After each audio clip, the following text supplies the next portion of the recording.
तो आज हम सभी नीति शतक में श्लोक 36 को पढ़ेंगे। पहले इसको एक बार बोलते हैं और उसके बाद समझते हैं। मणिः शाणोल्लीढः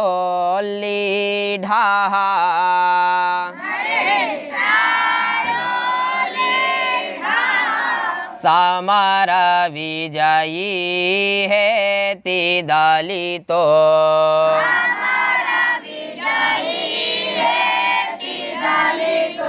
मदक्षिणो नागः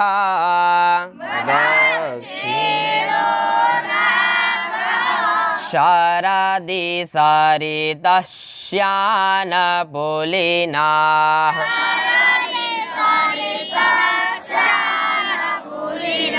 कलाशेषश्चन्द्रः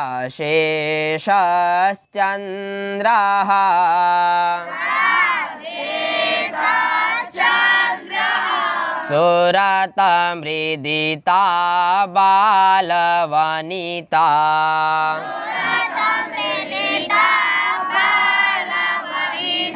तनिं न शोभन्ते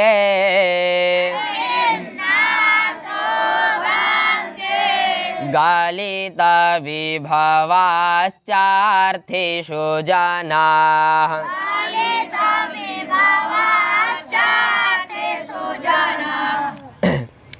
अब देखिए, इस श्लोक में भर्तृहरि जी बता रहे हैं कि कुछ लोग, कुछ वस्तुएं कम होने पर भी उनकी शोभा कम नहीं होती है। तो वही उदाहरण दे रहे हैं और इसका जो छंद है वह क्या है? शिखरिणी छंद में है यह श्लोक। अब देखिए क्या कह रहे हैं। कह रहे हैं मणि ही। क्या कह रहे हैं? मणि मतलब रत्न। मणि होता ना, मणि। कह रहे हैं जब मणि शाण, किसके ऊपर? साढ़ के ऊपर। शाण उसको कहते हैं जिस पे सोना रगड़ा जाता है, जिस पत्थर पर, उसको क्या बोलते हैं? साढ़। और उसे कह रहे हैं उल्लीढ़ हो जाए। उल्लीढ़ मतलब रगड़ना। उल्लीढ़ मतलब रगड़ना। कह रहे हैं मणि को आप पत्थर के ऊपर रगड़ दीजिए तो क्या मणि की शोभा कम होती है? मणि कम हुई लेकिन उसकी शोभा कम नहीं होती है। बात समझ गए कि नहीं? और फिर कह रहे हैं समर। क्या कह रहे हैं? समर मतलब युद्ध क्षेत्र। समर किसको कहते हैं? युद्ध क्षेत्र को। और विजयी मतलब विजय प्राप्त कर लिया हो। युद्ध क्षेत्र में विजय प्राप्त कर लेने से। और हेति कहते हैं शस्त्र को। हेति मतलब शस्त्र। और दलिता कहते हैं घायल। दलिता मतलब घायल। शस्त्रों से घायल कौन? कोई सैनिक। ठीक है ना? और समर अर्थात युद्ध क्षेत्र में विजय को प्राप्त कर ले। किससे घायल है वो? हेति। हेति अर्थात शस्त्र। शस्त्रों से घायल हो जाए कोई सैनिक, लेकिन उसकी प्रशंसा कम होती है क्या? है? तो कह रहे हैं जिस प्रकार मणि शाणोल्लीढ़ा होने के बाद भी उसकी शोभा समाप्त नहीं होती, और हेति दलिता शस्त्रों से घायल युद्ध क्षेत्र में कोई सैनिक विजय को प्राप्त कर ले तो भी उसकी शोभा समाप्त नहीं होती है। भाई जब युद्ध क्षेत्र में गया तो खून निकला कि नहीं? खून निकलने से कमी हुई कि नहीं? जिस प्रकार मणि को रगड़ने से मणि के अभी कुछ कण निकल जाता है कि नहीं? उसी प्रकार समर भूमि में कोई युद्ध लड़ रहा था तो युद्ध लड़ने से खून बहता है, तो खून बहने से उसकी शक्ति समाप्त नहीं होती है और उसका जय जयकार होने लगता है। होने लगता है कि नहीं? तो वही भर्तृहरि जी बता रहे हैं मणिः शाण उल्लीढ़ः। उल्लीढ़ अर्थात रगड़ने से। और हेति दलितः। हेति अर्थात शस्त्रों से दलित हो जाने पर। दलित अर्थात घायल हो जाने पर। समर विजयी कोई सैनिक युद्ध क्षेत्र में विजय को प्राप्त कर ले तो उसकी शोभा समाप्त नहीं होती है। और फिर कह रहे हैं मद क्षीणः। क्या कह रहे हैं? मद क्षीणः। किसका? तो कह रहे हैं नागः। नागः मतलब हाथी। हाथी। नागा कहते हैं हाथी को। और कैसा हाथी? करें मद नागहा, कोई मदमस्त हाथी हो। कैसा हाथी हो? मदमस्त हो, लेकिन उसका मद क्या हो जाए? क्षीण हो जाए। क्षीण अर्थात समाप्त हो जाए, बह जाए, तो उससे हाथी की शक्ति समाप्त हो जाती है कि नहीं है? अगर हाथी का मद ही निकल जाए तो हाथी कमज़ोर हो जाता है कि नहीं? लेकिन कह रहे कमज़ोर होने पर वह और सुंदर लगने लगता है, फिर शांति से बैठा रहता है, फिर उद्दंडता नहीं मचाता है। और कैसे बैठता है? एकदम शांति से, तो जो भी देखता है बड़ा प्रसन्न हो जाता है। तो यहाँ भी हाथी का मद निकला, तो निकलने से हाथी कैसे लगने लगा? शोभनीय लगने लगा कि नहीं? उसकी शोभा बढ़ गई कि नहीं? तो वही भर्तृहरि जी कह रहे हैं मद क्षीणः नागः, मद से क्षीण हो जाए ऐसा कोई हाथी, वह भी कैसा लगता है? शोभन्ते, वह भी शोभनीय हो जाता है। और फिर कह रहे हैं शरदी। शरदी मतलब शरद ऋतु, अर्थात जब ठंडी पड़ने लगे तो उस समय जो है नदियाँ क्या हो जाती हैं? उनका पानी कम हो जाता है कि नहीं? क्योंकि ठंड में बारिश बहुत कम होती है, कभी कभार हो गई तो हो गई, और जब बारिश नहीं होगी तो पानी कहाँ मिलेगा नदियों को, है कि नहीं? तो वही जब बारिश नहीं होता नदी क्या हो जाती है? कम हो जाती है कि नहीं?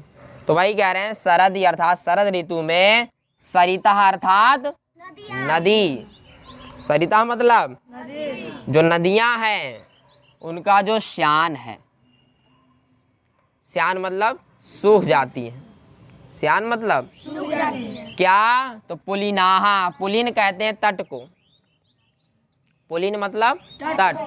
शरदी अर्थात शरद ऋतु में नदियाँ पुलिनाहा श्यान, उनकी जो तटें हैं वह क्या हो जाती हैं? श्यान हो जाती हैं, सूख जाती हैं। और जब नदी की तटें सूख जाती हैं तो बालू चमकने लगता है कि नहीं है? तो नदी की भी शोभा बढ़ जाती है कि नहीं? जिस प्रकार हाथी का मद बह जाने पर हाथी शांत हो जाता है तो कैसा लगता है? शोभन्ते, शोभनीय लगता है, अच्छा लगता है। और यहाँ नदी का पानी कम हो जाए, कम हुआ कि नहीं, लेकिन तो भी वह कैसी हो जाती है? शोभनीय हो जाती है। क्यों? क्योंकि रेत भी चमकने लगता है, और फिर दूर से देखो तो अच्छा लगता है, रे वाह लगता है कि नहीं? अब आप लोग गंगा नदी पे जाते हो तो उस साइड रेत कैसे चमकता रहता है? चमकता है कि नहीं? तो अच्छा लगता है हीरा ही हीरा चल रहा है साथ में, तो शोभनीय हो जाता है कि नहीं? तो वही भर्तृहरि जी बता रहे हैं मणिहि षाढ़ोल्लीढ़ः, रत्न जो है षाढ़ पर रगड़ने से उल्लीढ़ हो जाता है कि नहीं है? और कह रहे हैं हेति दलिता शस्त्रों से घायल, कोई युद्ध भूमि में कोई सैनिक कैसा हो जाए? विजय को प्राप्त कर ले तो वह भी शोभन्ते, अच्छा लगता है। मद क्षीणः नागः, कोई हाथी उसका मद क्षीण हो जाए तो भी हाथी कैसा लगता है? शोभन्ते। और कह रहे शरदि सरिता श्यान पुलिनाः, सरिता अर्थात नदियों का जो पुलिन है अर्थात तट है वह कैसा हो जाए? श्यान हो जाए। श्यान अर्थात सूख जाए तो भी नदी कैसी लगती है? शोभन्ते। कब? कह रहे शरदी, शरद ऋतु में। अच्छा, बाढ़ आ जाए तो नदी अच्छी लगती है क्या? है? नदी में बाढ़ आ जाए तो नदी किसी को अच्छी नहीं लगती, कोई देखने भी नहीं जाता है।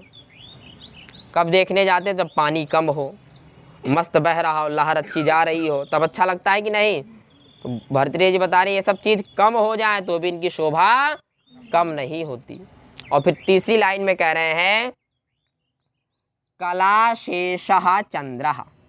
क्या कह रहे हैं? कलाशेषः चंद्रः। अच्छा, चंद्रः मतलब चंद्रमा, है कि नहीं? और कला कहते हैं उसकी जो कला है, चंद्रमा की कला क्या है? कि भाई गोल गोल रहता है।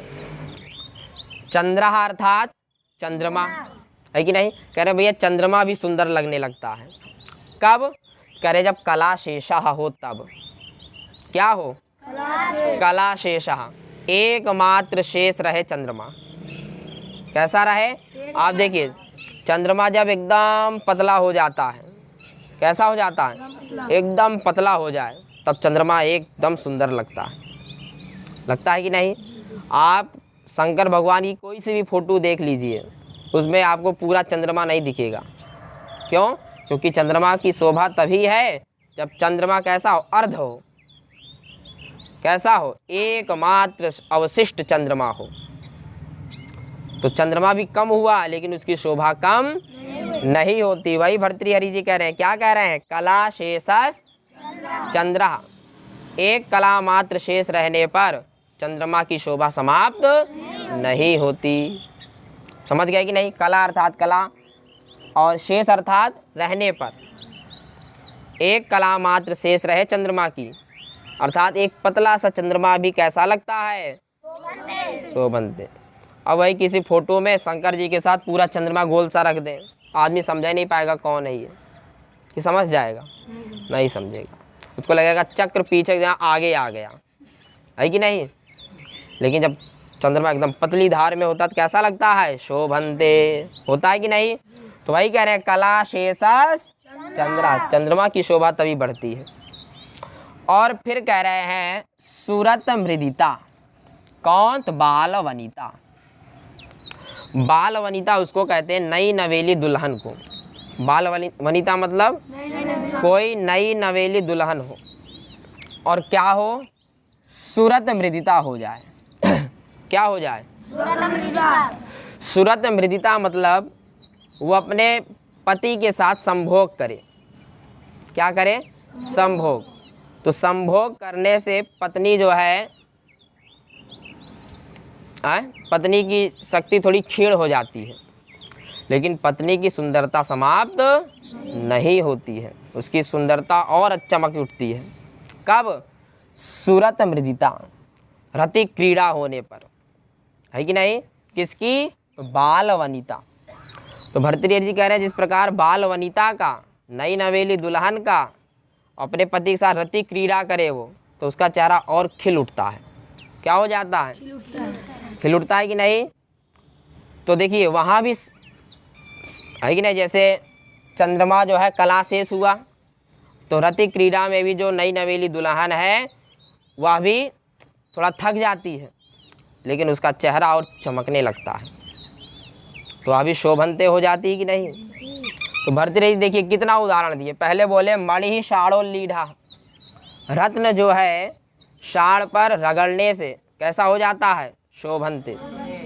और समर विजयी हेति दलिता, कोई योद्धा हो, उसको वो जो है शस्त्रों से बड़ा घायल हो जाए और लास्ट में क्या पा जाए, विजयी, विजय हो जाए, तो भी उसकी शोभा समाप्त नहीं होती है।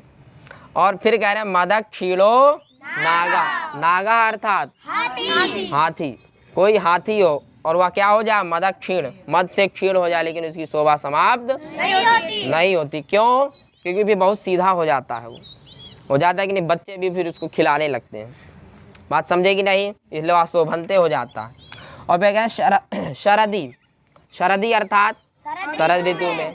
कह रहे भैया शरद ऋतु में जो नदियां हैं वह श्यान पुलिनाहा होने पर भी उनकी शोभा समाप्त। श्यान पुलिनाहा मतलब उनका जो तट है वह सूख जाए, लेकिन नदी सूखी नहीं, तब तो उसकी शोभा और बढ़ जाती है, बढ़ जाती है कि नहीं।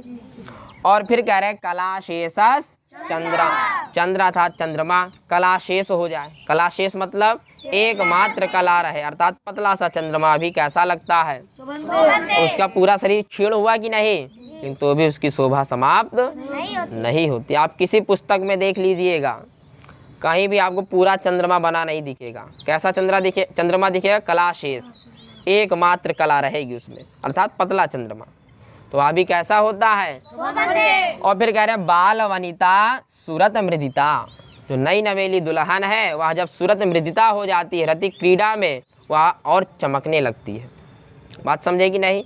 और फिर चौथी लाइन में कह रहे हैं जनाहा, जनाहा मतलब मनुष्य, समझे कि नहीं। कह रहे भैया मनुष्य की शोभा कब होती है, इतनी शोभा बता दी और बोले जनाहा अर्थात मनुष्यों की शोभा कब बढ़ती है। कह रहे हैं तनिम्ना शोभन्ते, जनाहा तनिम्ना शोभन्ते, जनाहा अर्थात मनुष्य। और फिर देखिए यहाँ कह रहे हैं अर्थिषु, क्या कह रहे हैं, अर्थिषु, अर्थी कहते हैं याचक को। अर्थी मतलब याचक, मनुष्य किसी याचक को, ठीक है ना। कैसा याचक, तो बोले गलित विभवाः। कैसा याचक? गलित विभवाः। गलित मतलब गल गया हो, समाप्त हो गया हो। विभवाः मतलब धन संपत्ति समाप्त हो जाए। समझे कि नहीं? किसकी समाप्त हो जाए? तो बोले जनाहा, है कि नहीं? अर्थी नहीं, यह विशेषण किसका है? गलित विभवाः जनाहा, यह जनाहा का विशेषण है। बात समझे कि नहीं? मनुष्य, कैसा मनुष्य? तो बोले गलित विभवाः, ऐसा मनुष्य जिसके पास बहुत सारा धन है। कितना धन है? बहुत सारा धन है। और वह धन कैसा हो जाए? तनिम्ना। क्या हो जाए? तनिम्ना मतलब क्षीण हो जाए। तो भी वह कैसा होता है? शोभन्ते। बात समझ गए कि नहीं? तो बोले अर्थिषु अर्थात याचकों को गलित विभवाः। गलित विभवाः मतलब हाँ, कम धन संपत्ति वाले मनुष्य यदि क्या हो जाए? तनिम्ना हो जाए। समझे कि नहीं? तो भी उनकी शोभा समाप्त। कोई मनुष्य है, कोई याचक आया उसके पास। कौन आया? याचक आया, उसने सारा धन उसको दे दिया, तो क्या उसकी शोभा समाप्त होती है? नहीं। चाहे वो भिखारी बन जाए, लेकिन उसकी शोभा समाप्त। जैसे राजा हरिश्चंद्र, सपने में उन्होंने देखा कि कोई याचक आया, उसको मैंने अपना सारा दरबार दान में दे दिया, पूरा राजपाट है। तो उन्होंने अगले दिन दान कर दिया, सब कर दिया कि नहीं? तो इसलिए आज भी हम लोग राजा हरिश्चंद्र का नाम लेते हैं। वो भिखारी बन गए लास्ट में, लेकिन उनकी शोभा समाप्त नहीं हुई। तो भाई भर्तृहरि जी कह रहे हैं जनाहा। कैसे जनाहा? बोले गलित विभवाः। कैसे जनाहा? गलित विभवाः, कम, जिनके पास कम धन हो, है कि नहीं? विभव कहते हैं धन को, और कैसा धन? गलित। समझे कि नहीं? कम धन संपत्ति वाले मनुष्यों को, मनुष्य यदि तनिम्ना हो जाए, तनिम्ना अर्थात क्षीण हो जाए, उनका धन संपत्ति क्या हो जाए? क्षीण हो जाए, तो भी उनकी शोभा क्षीण नहीं होती। किसको दे दें? अर्थिषु, याचकों को दे दें, तो भी उनका शोभा समाप्त नहीं होती। जैसे मणि की शोभा समाप्त नहीं होती उसको रगड़ने से, और जैसे समर विजयी हेतु दलिता, युद्ध क्षेत्र में लड़े हुए सैनिक की अगर विजय को प्राप्त कर ले तो उसकी भी शोभा समाप्त नहीं होती। और फिर बोले मद क्षीणः, कह रहे मदमस्त हाथी का मद यदि क्षीण हो जाए तो उसकी शोभा समाप्त नहीं होती। और बोले शरदि सरितस्यान पुलिनाः, शरद अर्थात शरद ऋतु में सरिता अर्थात नदी कैसी हो जाए, उसके तट सूख जाए तो भी उसकी शोभा समाप्त। और कला से चंद्रः, अगर चंद्रमा मात्र कला से, एकमात्र कला से युक्त हो तो उसकी शोभा समाप्त नहीं होती है। और सुरत मृदिता बाल वनिता, अगर बाल वनिता कैसी हो जाए, सुरत मृदिता, तो उसकी शोभा समाप्त नहीं होती है। इसी प्रकार जो मनुष्य हैं, कैसे मनुष्य? गलित विभवाः जनाः, जिनका धन संपत्ति याचकों को वो दे दे, दान दे दें, दान देने से कैसे हो जाए? तनिम्ना हो जाए, अर्थात उनका धन संपत्ति क्षीण हो जाए, तो भी वो कैसे होते हैं? शोभन्ते। जैसे ये सारे चीज शोभन्ते हो रहे हैं, वैसे यह मनुष्य भी शोभन्ते हो जाता है। बात समझ गए कि नहीं आप लोग? यह श्लोक सभी के समझ में आ गया? ठीक है। तो भर्तृहरि जी इस श्लोक में बताना चाह रहे हैं कि ऐसे मनुष्य हमेशा शोभनीय होते हैं जो अपना सारा धन संपत्ति किसको दे दे? किसी याचक को दे दे। जैसे मणि, उसकी शोभा समाप्त नहीं होती। जैसे युद्ध क्षेत्र में कोई योद्धा लड़े और विजय को प्राप्त कर ले तो उसकी भी शोभा समाप्त नहीं होती। और मत से क्षीण कोई हाथी हो तो उसकी भी शोभा समाप्त नहीं। ऐसे ही कोई शरद काल में, शरद ऋतु में कोई नदी सूख जाए, उस पानी कम हो जाए तो उसकी भी शोभा समाप्त नहीं होती। और एकमात्र कला से युक्त कोई चंद्रमा हो तो उसकी भी शोभा समाप्त नहीं होती। कोई बाल वनिता हो, रतिक क्रीड़ा कर ले तो भी उसकी शोभा समाप्त। इसी प्रकार कोई मनुष्य यदि किसी अर्चक को अर्थात किसी याचक को अपना पूरा धन संपत्ति दे दे तो उसकी शोभा समाप्त नहीं होती। बात समझ गए कि नहीं? तो बस आज के लिए इतना ही।